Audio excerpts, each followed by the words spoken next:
چنانچہ مولا سید سجاد کے حوالے سے بہت ساری باتیں ہیں کہ جو بیان کی جا سکتی ہے. ان کے عمل اور عبادت کی بات کی جائے, ان کے علم اور حکمت کی بات کی جائے, ان کے فہم و فراست کی بات کی جائے, ان کی سیاست اور قیادت کی بات کی جائے, ان کی سخاوت کی بات کی جائے, ان کی بہادری اور شجاعت کی بات کی جائے, ان کے اوپر آئے جانے والے مصائب اور مصیبتوں کی بات کی جائے. بہت سارے مختلف پہلو ہیں کہ جو مولا سید سجاد کے حوالے سے بیان کی جا سکتے ہیں, اور میری کوشش یہ ہوگی کہ ان سارے پہلوؤں کو ایک آیت کے ضمن میں آپ کی خدمت بیان کروں. سورہ صف کے اندر پروردگار نے ارشاد فرمایا ہے کہ یا ایھا الذین آمنوا لما تقولون ما لا تفعلون, اے صاحبان ایمان وہ بات کیوں کہتے ہو جس پر خود عمل نہیں کرتے. مولا سید سجاد نے جو پیغام توحید کو عام کیا ہے, جو تشیع کو پھیلایا ہے, وہ اسی آیت کے شاید ذیل کے اندر ہے کہ مولا سید سجاد نے بات میں کہی ہے, تبلیغ بات میں کہی ہے, لوگوں کی ہدایت بات میں کی ہے, پہلے خود اپنے عمل اور کردار سے بتایا ہے کہ حقیقی اسلام کیا ہے. اور یہ جو تبلیغ ہوتی ہے اور یہ جو ہدایت ہوتی ہے یہ پختہ ہوتی ہے, یہ مستحکم ہوتی ہے, یہ دائمی ہوتی ہے جب انسان خود دیکھ رہا ہوتا ہے کہ جو کہنے والا ہے اس پر پہلے خود عمل کر رہا ہے, تو لوگوں کا اعتبار یقیناً بڑھ جاتا ہے. مولا سید سجاد کا جو لفظ ہے سجاد, اسی کو اگر آپ ذہن میں رکھیے تو ہمارے تمام مطالب انہی حروف کے ارد گرد ہی رہیں گے. جو سجاد میں سین ہے, جو سجدے کی علامت ہے, جو سجود کی علامت ہے, آقا سید سجاد کے سجدے ہوں, نمازیں ہوں, عبادتیں ہوں, اس کے بارے میں خود پانچویں سرکار امام محمد باقر علیہ الصلوۃ والسلام نے ارشاد فرمایا, فرماتے ہیں کہ کان علی بن الحسین یصلی فی الیوم واللیلۃ 1000 رکعۃ تطوعا کما کان یفعل امیر المؤمنین علیہ السلام.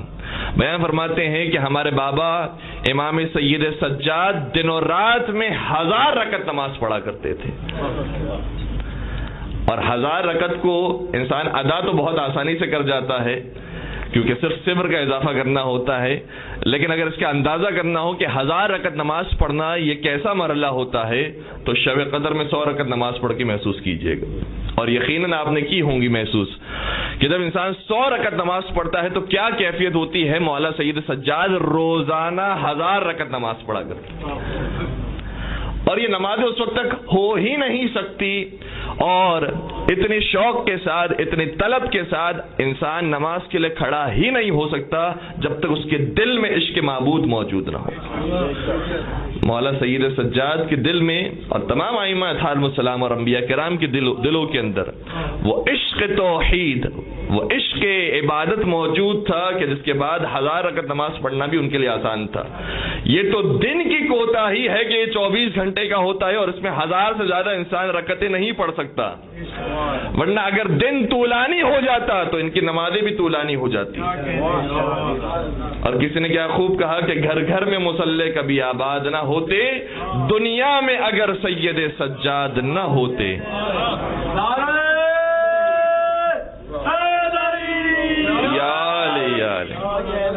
اور شہید محسن نقوی نے تو کسی اور انداز سے آقا سید سجاد کی شان بیان کی, توجہ فرمائیے گا. کہتے ہیں کہ سجاد کی آنکھیں ہیں کہ مرجع کی دکانیں. گریہ کیا ہے مولا سید سجاد نے, کبھی مصائب ابا عبداللہ پر, کبھی خود خوف خدا کے اندر. فرماتے ہیں کہ سجاد کی آنکھیں ہیں کہ مرجع کی دکانیں, سجاد کی آواز سے ہے گنگ زبانیں. سجاد کے دشمن اسے مانے کہ نہ مانے, گونجے گی زمانے میں جہاں تک یہ اذانیں. سجاد کے حصے میں یہ اعزاز رہے گا, سجاد پہ سجدوں کو صدا ناز رہے گا.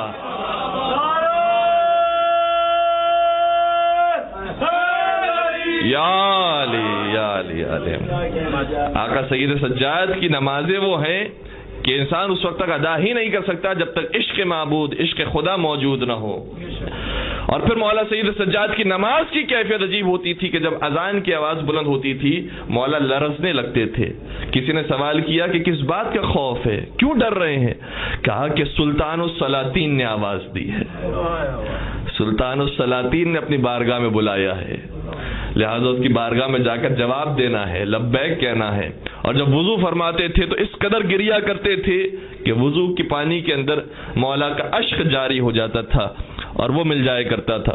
پھر نماز کے لیے جب کھڑے ہوتے تھے اللہ اکبر کے ساتھ مولا سید سجاد کی جب نماز شروع ہوتی تھی اور پڑھتے پڑھتے الحمدللہ رب العالمین الرحمن الرحیم مالک یوم الدین پر پہنچتے تھے تو اس آیت کو تکرار فرمایا کرتے تھے, مالک یوم الدین مالک یوم الدین. اور ظاہر سی بات ہے کہ ہمیں تو وہ کیفیت نہیں معلوم کہ مولا سید سجاد کی نماز کیسے ہوا کرتی تھی. اگر اس کا عشر عشیر اور اس کا بھی عشر عشیر دیکھنا ہو تو آیت اللہ بہجت کی چھوٹی سی نماز کو دیکھیے. کوئی تشبیہ نہیں ہے, لیکن کبھی کبھار انسان کے اندر اہل بیت سے محبت رکھنے کے بعد وہ کیفیت پیدا ہو جاتی ہے جو اہل بیت میں ہوتی تھی. تو مالک یوم الدین کی کثرت کے ساتھ تلاوت فرمایا کرتے تھے. اور ایک مرتبہ کسی شخص نے دیکھا کہ مولا سید سجاد نماز پڑھ رہے ہیں تو عام طور پر بزرگان کا طریقہ یہ ہوتا ہے اور جو زاہد نما افراد ہوتے ہیں ان کا طریقہ یہ ہوتا ہے کہ وہ اپنے لباس کی بہت احتیاط کرتے ہیں کہ امامہ ان کا کیسا ہو, لباس ان کا کیسا ہو, ابا ان کی کیسی ہو, ردا ان کی کیسی ہو. لیکن مولا سید سجاد جب نماز پڑھ رہے تھے تو ان کی ردا گر گئی اور اس کی طرف توجہ نہیں کی. کسی نے نماز ختم ہونے کے بعد مولا سے سوال کیا کہ مناسب ہوتا کہ آپ اپنے ردا کو اپنے دوش پر رکھتے اور پھر نماز کو جاری رکھتے. کہا تجھے معلوم نہیں میں کس کی بارگاہ میں کھڑا تھا, میں کس کی بارگاہ میں کھڑا رہ کے نماز پڑھ رہا تھا. اس کی طرف توجہ نے مجھے ساری طرف سے غفلت میں مبتلا کر دیا اور میں غافل ہو گیا کہ دنیا میں کیا ہو رہا ہے. حتیٰ واقعہ یہ ملتا ہے کہ مولا سید سجاد نماز پڑھ رہے تھے اور ایک جگہ آگ جل رہی تھی اور مولا کا بچہ اس آگ کی طرف آگے بڑھ گیا. یہ روایت کی جملہ یہ ہے کہ کنواں موجود تھا اور کنویں کی طرف وہ بچہ آگے بڑھ گیا اور کنویں میں گر گیا. لوگ پریشان ہو گئے, آقا سید سجاد کو آوازیں دی کہ آپ کا بیٹا گر گیا ہے. مولا سید سجاد کو آوازیں سنائی نہیں دے رہی تھی. اس قدر توجہ تھی پروردگار کی محبت کے اندر, ان کی عبادت کے اندر. اور پھر یہ آپ کو اگر توجہ محسوس کرنی ہو کہ کیسے ممکن ہے کہ انسان اتنا غرق ہو جائے عبادت کے اندر, اتنا غرق ہو جائے سجدہ معبود کے اندر, تو یہ محسوس کیجئے گا کہ جب یوسف گزر رہے تھے اور مصر کی عورتیں اس حسن یوسف کو دیکھ رہی تھی تو انہیں خبر نہیں تھی کہ ان کے ہاتھوں کے ساتھ کیا ہو رہا ہے. جب عشق مجازی کی یہ کیفیت ہوتی ہے تو پھر عشق حقیقی میں جو مبتلا ہو پھر اس کی کیا حالت ہوگی. لہذا آقا سید سجاد کو خبر نہیں تھی کہ کیا ہو رہا ہے. اور پھر چونکہ ولی خدا ہیں, حجت خدا ہیں, امام وقت تھے, اس لیے فوراً کنویں کے قریب گئے اور کنویں کو اشارہ کیا تو کنویں کا پانی ویسے ہی ابھر آیا کہ جیسے فاطمہ بنت اسد کے لیے دروازے میں شک بنا تھا, جیسے دیوار شک ہوئی تھی, ویسے ہی اشارہ کرتے ہی سارا پانی اوپر آیا اور مولا سید سجاد نے اپنا بیٹا اپنی گود میں لیا اور سجدہ معبود انجام دیا. تو مولا سید سجاد کی نمازیں دیکھیں تو واقعی انسان کو یقین پیدا ہوتا ہے ذات پروردگار پر. یہ ہستیاں وہ ہے کہ جو انسان کو خدا تک ملاتی ہیں. اور پھر مولا کی دعائیں دیکھیں, صحیفہ کاملہ جو ہمارے گھروں کے اندر موجود ہے, بہترین کتاب ہے. اور یہ کتاب وہ ہے کہ آیت اللہ مرشد نجفی نے, ایک بڑے اہل سنت عالم دین جو مصر کے استاد تھے, الازہر یونیورسٹی کے آغا طنطاوی, ان کو یہ تحفتاً دی تھی کتاب. کیونکہ آپ کو معلوم ہے کہ بعض ممالک ایسے ہیں کہ جو اتنا تشیع سے تعصب رکھتے ہیں کہ انہوں نے اپنے کتاب خانوں کے اندر اہل بیت سے منسوب کتابیں بھی نہیں رکھی ہیں, چاہے انہیں خلیفہ مانتے ہوں, چاہے انہیں اہل رسول میں سے مانتے ہوں, چاہے انہیں اہل بیت رسول میں سے بھی مانتے ہوں. رسول کا کلمہ پڑھنے والے ہیں لیکن اہل رسول کی کتابیں اپنے کتاب خانوں میں نہیں رکھی ہیں. ان میں سے ایک کتاب صحیفہ سجادیہ بھی ہے, نہج البلاغہ بھی اسی طریقے سے. صحیفہ سجادیہ انہوں نے تحفے میں دی, کس نے؟ آیت اللہ مرشد نجفی نے علامہ طنطاوی کو. اور جب علامہ طنطاوی نے کتاب پڑھی تو آیت اللہ مرشد نجفی کو لکھا کہ آپ کے پاس وہ علمی ذخیرہ موجود ہے کہ جس کے بعد آپ کو کسی اور علمی کارنامے کی ضرورت نہیں ہے. کاش یہ علمی ذخیرہ ہمارے پاس ہوتا تو ہم ترقی کی منزلوں پر آگے ہو جاتے. وہ حسرت محسوس کرتے ہیں کہ صحیفہ سجادیہ ہمیں نصیب ہوئی ہے، صحیفہ سجادیہ شیعوں کو ملی ہے، کاش وہ انہیں ملی ہوتی تو وہ ترقی کی راہوں میں گامزن ہوتے۔ اور اسی طریقے سے آپ دیکھیے مناجات 15 ہو، مناجات 15 15 دعائیں ہیں، 15 مناجات ہیں جو مولا سید سجاد کی ہے۔ کتنے خوبصورت طریقے سے پروردگار کو پکارا ہے، کس طریقے سے پکارا۔ پہلی مناجات کا جملہ کیا ہے؟ مناجات التائبین، مناجات الشاکین موجود ہے، مناجات الراجین موجود ہے، مناجات المتوسلین موجود ہے، مناجات التائبین موجود ہے۔ مختلف مناجات مولا سید سجاد نے بیان کی ہے اور یقیناً اس کا ترجمہ پڑھنے کے قابل ہے۔ جو سب سے پہلی مناجات ہے اس کا سب سے پہلا پیراگراف آپ کی خدمت بیان کر رہا ہوں۔ مولا فرماتے ہیں بسم اللہ الرحمن الرحیم، الہی البستنی الخطایا ثوب مذلتی وجللنی التباعد منک لباس مسکنتی وامات قلبی عظیم جنایتی فاحیہ بتوبۃ منک یا عملی وبغیتی ویا سؤلی ومنیتی۔ مولا فرماتے ہیں کہ اے میرا اللہ، اے میرے پروردگار، اے میرے معبود، میں نے جو لباس پہنا ہے وہ خطاؤں کا لباس پہن لیا ہے، اور پھر میں تیری بارگاہ میں جو حاضر ہو رہا ہوں ویسے حاضر ہو رہا ہوں کہ کسی سلطان السلاطین کی بارگاہ میں حاضر ہونے کے لیے جب فقیر پہنچتا ہے تو اپنے آپ کو بہت دور محسوس کرتا ہے۔ تیری جلالت اور تیری جاہ و جلالت کی وجہ سے میں تجھ سے دور اپنے آپ کو محسوس کرتا ہوں۔ وَأَمَاتَ قَلْبِي عَظِيمُ جِنَایَتِي، اور اے خدا مجھے نہیں معلوم کہ کتنی غفلتیں مجھ سے سرزد ہو گئی، کتنی بڑی بڑی غفلتیں مجھ سے سرزد ہو گئی، جس کے بعد میرا دل، فرما رہے مولا سید سجاد کا جملہ عرض کر رہا ہوں، وَأَمَاتَ قَلْبِي، میرا دل مردہ ہو گیا۔ اور یہ مولا سید سجاد نے اور ائمہ علیہم السلام نے سکھایا ہے کہ چاہے تم کسی بھی معراج پر فائز ہو جاؤ، چاہے تم کتنے ہی عبادتوں کے ستون پر قائم ہو جاؤ، لیکن جب خدا کے حضور پہنچو تو ایسے حاضر ہو جیسے کائنات کا سب سے بڑا گنہگار حاضر ہو رہا ہے۔ یہ اہل بیت نے سکھایا ہے۔ مولا حسین کی دعائے عرفہ کا جملہ یہ ہے جو بڑا کمال ہے عبادت کا۔ فرماتے ہیں کہ الہی من کانت محاسنہ مساوی فکیف مساویہ مساوی، فرماتے ہیں کہ اے وہ ذات کہ جس کی بارگاہ میں کوئی نیکی لے کر بھی آ جائے تو وہ نیکی نہیں ہے، وہ گناہ ہوتا ہے۔ توجہ فرمائیے گا، اگر ہم عبادت کرتے ہیں خدا کی نماز پڑھتے ہیں، خدا کے لیے روزہ رکھتے ہیں، تو کیا نمازیں اس قابل ہے کہ ہم کہیں کہ ہم نے کوئی نیک عمل انجام دیا ہے؟ اے خدا اگر ہم نیکیاں بھی تیرے پاس لے کر آئیں تو ایسا ہے کہ جیسے برائیاں تیرے پاس لے کر آ گئے، تو اگر کوئی برا ہی تیرے پاس لے کر آ جائے تو وہ کتنا برا ہوگا۔ کس معراج پر فائز ہے؟ تو یہ بار بار سکھایا ہے ہمیں کہ چاہے تم کتنے ہی نماز کے پابند ہو، کتنے ہی روزوں کے پابند ہو، کتنی زیارتیں کرنے والوں، کتنی حج کرنے والوں، کتنی زکوٰۃ دینے والوں، لیکن خبردار اپنے نیک عمل کو نیک نہ سمجھنا۔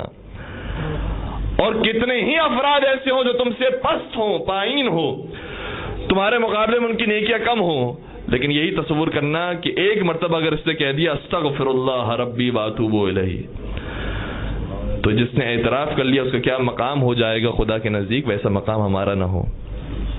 دعائے ابو حمزہ صومالی کو دیکھیے، دعائے ابو حمزہ صومالی کے اندر مولا پروردگار کے حضور ایسے نہیں کہ 10 منٹ کلام کرتے ہیں، 15 منٹ کلام کرتے ہیں، 20 منٹ کلام کرتے ہیں، اس کے بعد کوئی جملے نہیں ہیں، کوئی گفتگو کی بات نہیں ہے۔ اور تصور فرمائیے گا اگر یہ دعائیں نہ ہوں اور ہم خدا کی بارگاہ میں آئے اور کلام کرنے بیٹھے تو ہمارے پاس کون سی باتیں خدا سے کہنے کے لیے؟ صحیفہ سجادیہ ہے، دعائے امام سجاد ہے، تو ہم کچھ نہ کچھ کہہ پاتے ہیں پروردگار سے۔ یہ تو خدا سے کہنے کا سلیقہ سکھایا ہے اہل بیت نے، یا میں یوں کہہ دوں کہ خدا نے اہل بیت سے محبت کا سلیقہ سکھایا ہے اور اہل بیت نے خدا سے گفتگو کا سلیقہ سکھایا ہے۔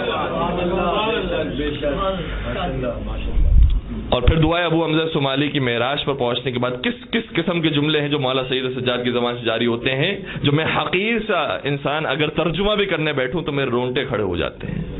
مولا فرماتے ہیں میں گریہ کرتا ہوں اس منظر کو یاد کر کے جب مجھے قبر سے نکالا جائے گا،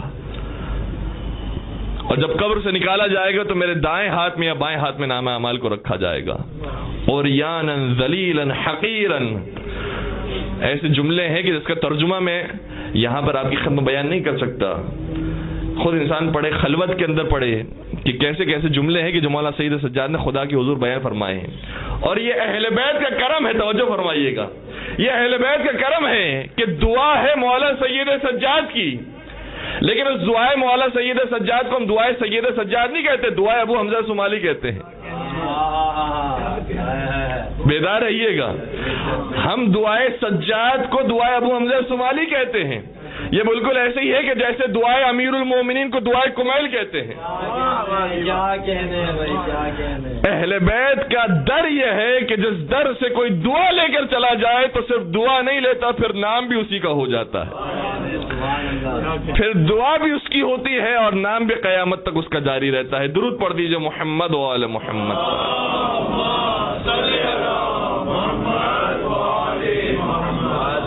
تو مولانا سید سجاد کی نمازیں دیکھیے تو انسان حیران ہو جائے. اور کسی نے جب یہ عرض کیا کہ مولا ہماری تو ایسی نمازیں نہیں ہیں, پھر ہم کیا کریں؟ مولا نے بیان فرمایا, یاد رکھو نماز کا اتنا ہی حصہ قبول ہوتا ہے جس میں توجہ ہوتی ہے خدا کی طرف, باقی سارا حصہ رد کر دیا جاتا ہے, وہ آسمان تک پہنچتا ہی نہیں ہے. اسی لیے آگے بیان فرمایا کبھی کسی کی آدھی نماز آسمان تک پہنچتی ہے, کسی کی 1/3, کسی کی 1/4. وہ گھبرا گیا, کہنے لگا مولا پھر تو ہم برباد ہو گئے, ہماری نمازیں تو ضائع ہو گئی. مولا نے جواب فرمایا, فرمانے لگے کلا ان اللہ متمم ذلک بالنوافل. خدا نے جو نافلہ نمازیں رکھی ہے وہ اسی وجہ سے رکھی ہے کہ اگر کسی کی توجہ واجب نماز میں باقی نہ رہے تو وہ نافلہ نمازوں کے ذریعے پوری ہو جائے. تو مولانا سید سجاد کی نمازیں ایسی ہیں, پورا کردار ایسا ہے کہ پھر گفتگو کرنے کی ضرورت نہیں ہے. وہ خطبہ جو دربار کوفہ اور شام میں دے دیا ہے وہ کافی تھا. اسی لیے کسی نے کیا خوب کہا کہ جو کام مولائے متقیان کے خطبوں نے کیا ہے وہی کام سید سجاد کی دعاؤں نے کیا ہے.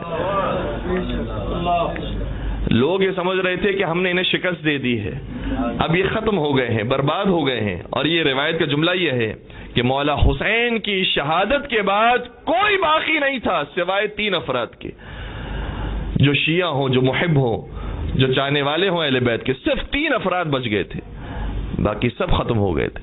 ان 3 کو 300 میں تبدیل کیا ہے, ان 300 کو 2000 میں تبدیل کر کے امام صادقین کے حوالے کیا ہے. توجہ نہیں فرمائی. مولا سید سجاد کا کام یہ ہے کہ تعداد کو اس طریقے سے بڑھایا ہے. آپ الحمدللہ یہاں پر موجود ہیں اور بہترین طریقے سے یہاں پر عزاداری برپا کر رہے ہیں, جشن منعقد کر رہے ہیں. یہاں تعداد کیسے بڑھائی جائے؟ ایک تو طریقہ یہی ہے مجلس و محافل کے ذریعے پیغام اہل بیت کو عام کیا جائے. دوسرا طریقہ کیا ہے جو اہل بیت اطہار علیہ السلام نے سکھایا ہے کہ ان کے خود شخصیت وہ ہوتی تھی جو شیعت کی پہچان ہوتی تھی. اگر کسی کو جاننا ہو کہ شیعت کیا ہے, اہل بیت کیا ہے, آل رسول کیا ہے, تو ہم میں سے ایک ایک فرد وہ ہے جو پہچان کرواتا ہے اہل بیت کی. اہل بیت ایسے تھے, آل رسول ایسے تھے. تو مولا سید سجاد نے یہ پہچان کروانے کا کام کیا ہے کہ رسول کو جانو, رسول کیسے تھے, جیسے ہم تھے ویسے رسول تھے. تو یہ طریقہ آپ کو مولا سید سجاد کی سجدوں کے اندر, نمازوں کے اندر نظر آئے گا. پھر دوسرا طریقہ کیا ہے, سجاد میں سین کے بعد کیا آتا ہے؟ جیم آتا ہے. جیم کو آپ ایک نقطہ اوپر لگا لیجئے, کیا ہو جائے گا؟ خے ہو جائے گا. مولا سید سجاد نے ایک اور کام کیا اپنی زندگی کے اندر کہ خرید و فروخت کی ہے. کس کی؟ خوبصورت چیزوں کی نہیں, خرید و فروخت کی ہے غلاموں کی, کنیزوں کی. اور جب خرید و فروخت کرتے تھے تو دنیا والے سمجھ رہے تھے کہ یہ اپنی خاطر کر رہے ہیں, لیکن انہیں معلوم نہیں تھا کہ جب مولا سید سجاد غلام کو خریدیں گے اور کچھ سال کے بعد آزاد کریں گے تو یہ غلام بن کر آزاد نہیں ہوگا, یہ ائمہ اطہار علیہ السلام کا شیعہ بن کر باہر مبلغ بن جائے گا.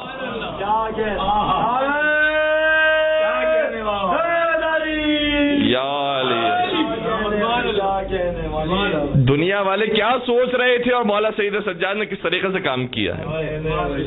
مولا نے خطبے نہیں دیے ہیں, دعائیں دی ہیں. مولا سید سجاد نے لوگوں کو سامنے تقریریں نہیں کی ہیں, لوگوں کے سامنے افراد کو, مبلغین کو تیار نہیں کیا ہے, غلاموں کو خریدا اور کہا کہ ہماری گھر کی زندگی دیکھو, ہماری نمازیں دیکھو, ہمارا اٹھنا بیٹھنا دیکھو, ہمارا چلنا پھرنا دیکھو. اور اس کے بعد جب انہیں آزاد کرتے تھے تو وہ آزاد نہیں ہوتا تھا, امام کی محبت میں گرفتار ہوتا تھا. اس لیے کتنے ہی واقعات ایسے ملتے ہیں ایک کنیز ہے کھانا پیش کرنے کے لیے امام کی خدمت میں تشریف لائی، اور جب جیسے کھانا دینے والی تھی اس کے ہاتھ سے برتن گرا اور گرم گرم کھانا امام کے سر اقدس پر آیا، اور جیسے ہی کام اس سے ہو گیا ڈر گئی، لیکن ڈرنے کے بعد اس نے کیا کہا؟ قرآن کریم کی آیت سنا دی، کیونکہ ایک گھرانہ تو وہ ہے کہ جہاں پر کنیزیں بھی حافظان قرآن ہوتی ہیں، لہذا فوراً سے اپنی زبان پر آیت لے کر آئی، وَالْكَاظِمِينَ الْغَيْظَ وَالْعَافِينَ عَنِ النَّاسِ۔ متقین کی پہچان یہ ہے کہ اپنے غصے کو پی جاتے ہیں اور لوگوں کو معاف کر دیتے ہیں۔ امام نے ارشاد فرمایا انت حر لوجہ اللہ، میں نے تجھے آزاد کر دیا اللہ کے لیے۔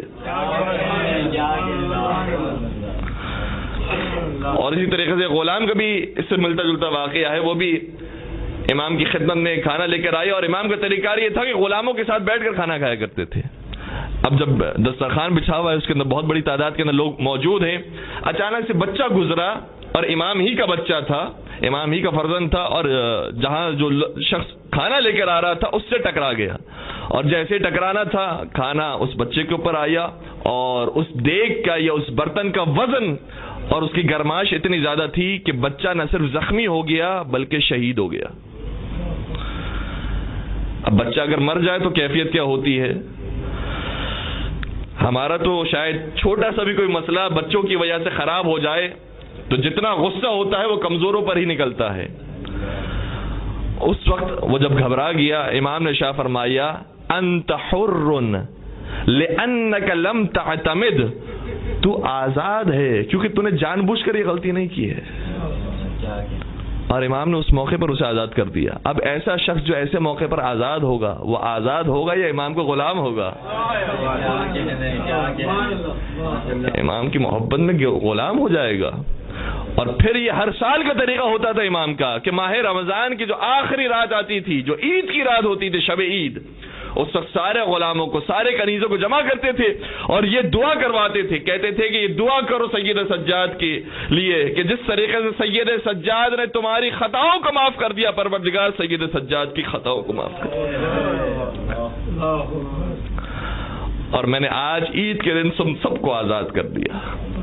یہ جو آزاد ہوتے تھے یہ تشیع کی خدمت کرتے تھے، یہ امام کے پیغام کو پہنچایا کرتے تھے۔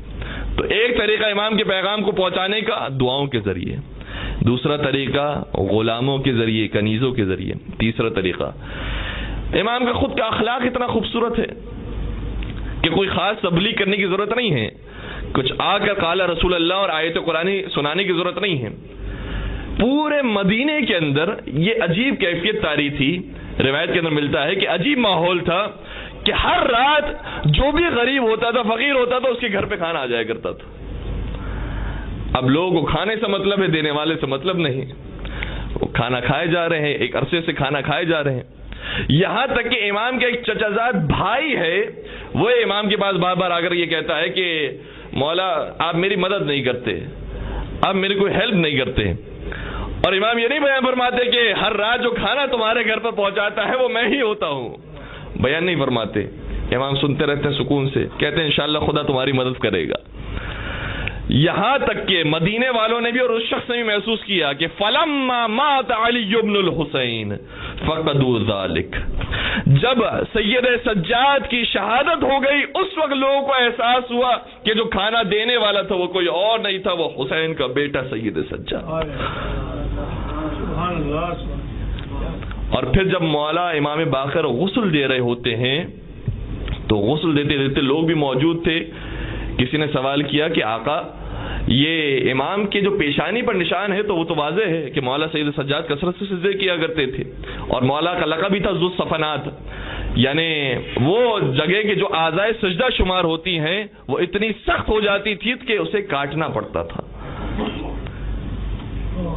اور سال میں 2 مرتبہ یہ وقت آتا تھا کہ وہ اعضائے سجدہ اتنے سخت ہو جایا کرتے تھے کہ اسے کاٹنا پڑتا تھا، اور جس کی چمڑی سخت ہو جائے اسے کہا جاتا ہے ذو الصفنات، اور وہ چمڑیاں اور وہ کھالیں مولا نے بچا کر رکھی تھی کہ میرے ساتھ قبر میں دفن کرنا۔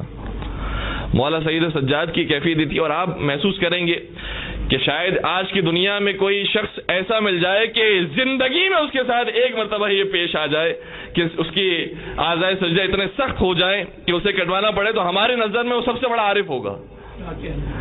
مولا سید سجاد ہر سال 2 مرتبہ یہ وقت آتا تھا کہ وہ چمڑی کٹوانا پڑتی تھی.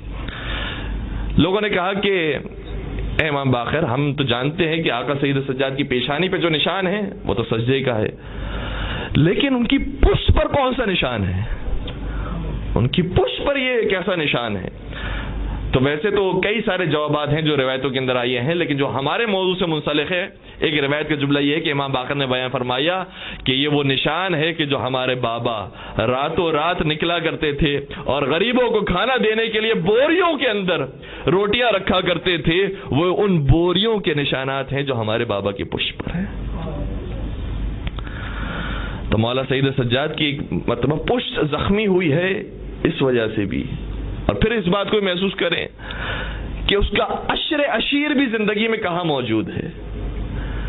وہ روزانہ یہ کام کیا کرتے تھے، ساری ساری راتیں یہ کام کیا کرتے تھے، اس کا عشر عشیر بھی کہاں موجود ہے زندگی میں.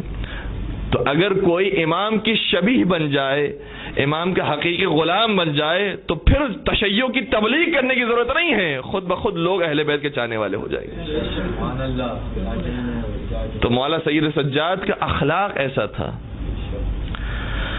اب سین سے بات شروع ہوئی تھی، جیم پر پہنچی، جیم سے پہنچی الف پر بات، الف سے اخلاق امام سجاد کو آپ نے بیان کیا، اور دال سے مولا سید سجاد کی دعائیں جو مولا سید سجاد نے بیان کی ہیں.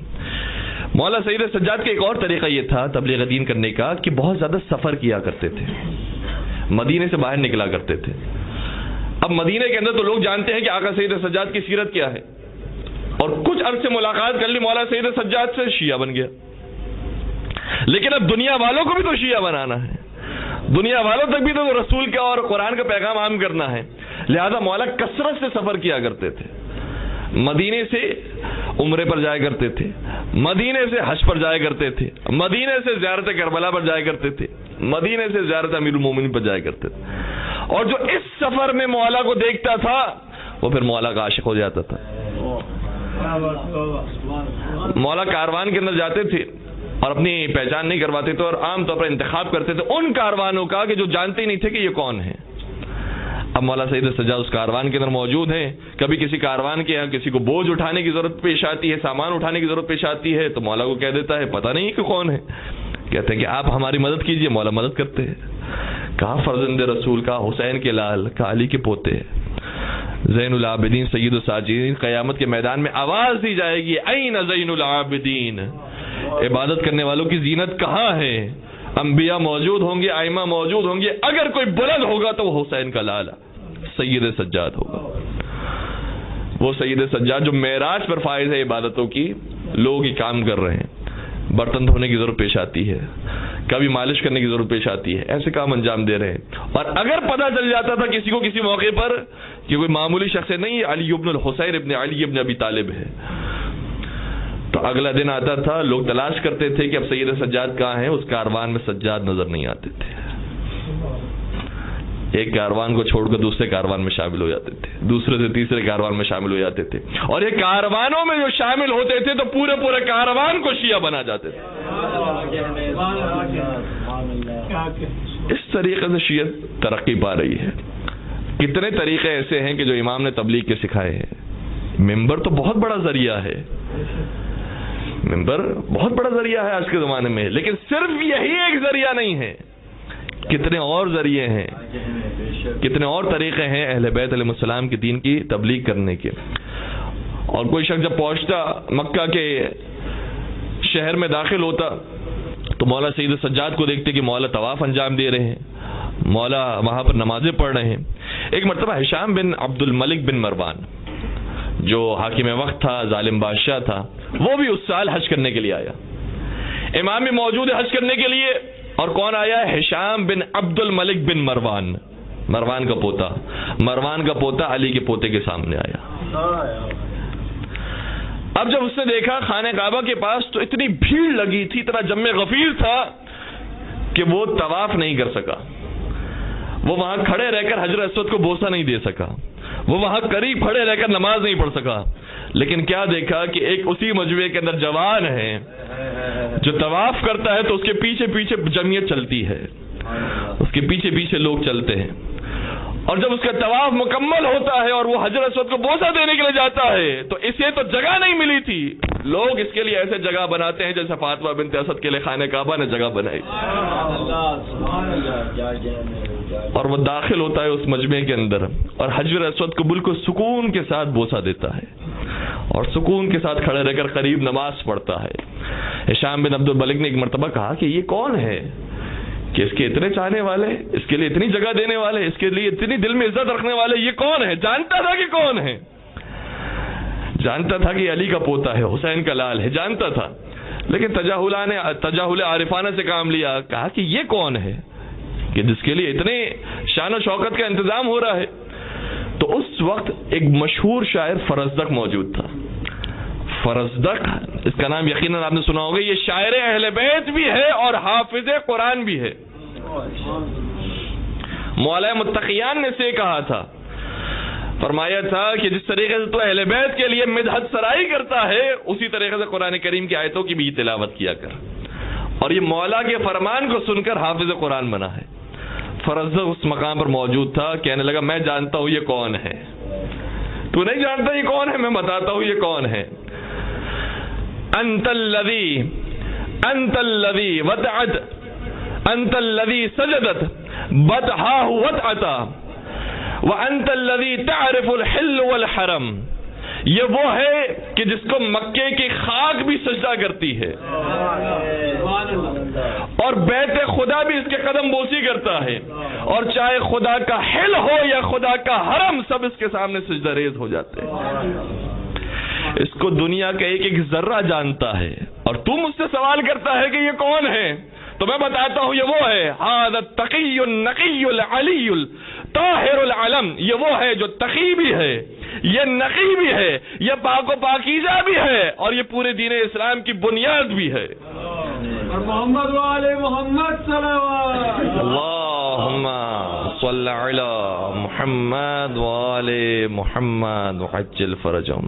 تو نہیں جانتا یہ کون ہے؟ اور اس کے بعد پوری نظم کہی ہے فی البدی، فرزدق شاعر فی البدی اشعار کہے، اور جیسے ہی اشعار مکمل ہوئے ہشام بن عبد الملک نے کہا اسے زندان میں بند کر دو۔ علی کی محبت میں، اہل بیت کی محبت میں کتنے لوگوں کو سزائیں ملی ہیں، آج ہم کھل کر ذکر علی کر رہے ہیں، اس سے بڑی نعمت نہیں ہے۔ کھل کر فضائل و مصائب اہل بیت بیان کر رہے ہیں، اس سے بڑی نعمت نہیں ہے۔ اور جب وہ زندان میں گیا، مولا سید سجاد نے اس کی رہائی کے لیے کوئی انتظام کیا، اور جب وہ رہا ہو گیا تو امام نے اسے ہدیے کے طور پر 10,000 درہم دیے ہیں، اور جب 10,000 درہم اس کے پاس پہنچے امام کو واپس کر دیے، کہا کہ مولا میں نے ان پیسوں کے لیے مدح سرائی نہیں کی تھی، آپ سے محبت کے اظہار کے لیے مدح سرائی کی تھی۔ اور یہ کردار دیا ہے کہ ذاکرین کا کردار، شعراء کا کردار کیا ہونا چاہیے، کہا کہ میں نے آپ سے عقیدت کے اظہار میں جملے کہے تھے۔ امام کا پھر کمال یہ تھا، فرمایا جو ہم دے دیتے ہیں وہ واپس نہیں لیتے۔ درود پڑھ دیجئے گا محمد و آل محمد پر۔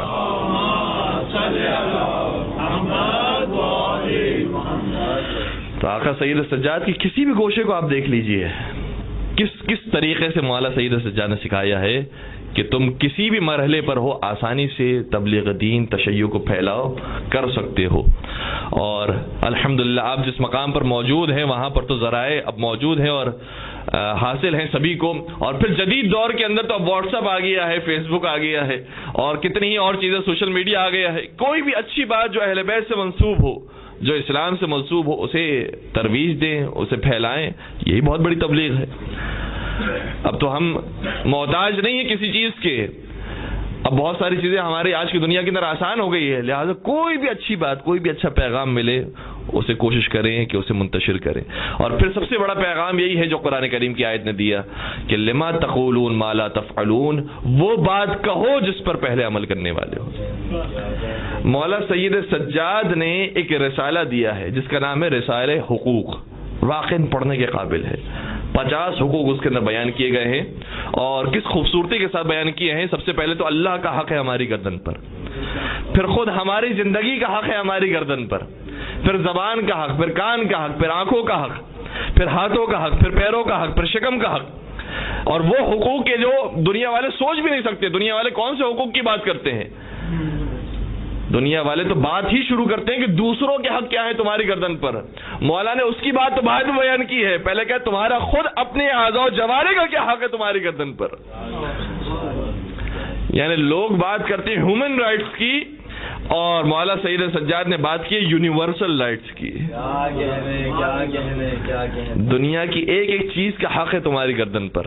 سب سے پہلا حق تو خدا کا حق ہے، پھر جب یہ سارے حقوق انجام پا جائے اس کے بعد ماں باپ کا حق کیا ہے، بیوی کا حق کیا ہے، بچوں کا حق کیا ہے، استاد کا حق کیا ہے. اور پھر بات بالکل الگ ہو جاتی ہے. اگر تم خود ماں باپ ہو تو پھر اولاد کا کیا حق ہے تمہاری گردن پر. اگر تم خود استاد ہو تو شاگرد کا کیا حق ہے تمہاری گردن پر. اگر تم خود مولا اور آقا ہو تو غلام کا کیا حق ہے تمہاری گردن پر. یہ کون بیان کر سکتا ہے؟ آقا سید سجاد نے بیان کیا، اور بہترین طریقے سے بیان کیا ہے. واقعی یقیناً آپ کے مطالعے سے گزرا ہوگا، اور بار بار بات ایسی ہوتی ہے کہ جس کا مطالعہ ہونا چاہیے، انسان کو نئی روح نئی تازگی بخشتا ہے. تو مولا سید سجاد کی زندگی ایسی گزری ہے کہ جس کے بعد پھر تشیع نے فروغ پایا ہے، اور وہ پھر کام ہوا ہے کہ جس طریقے سے علی کے خطبوں کی وجہ سے حسین کی فوج تیار ہوئی، مولا سید سجاد کی دعاؤں کی وجہ سے امام باقر کے شاگرد تیار ہو گئے. درود پڑھ دیجیے گا محمد و آل محمد پر.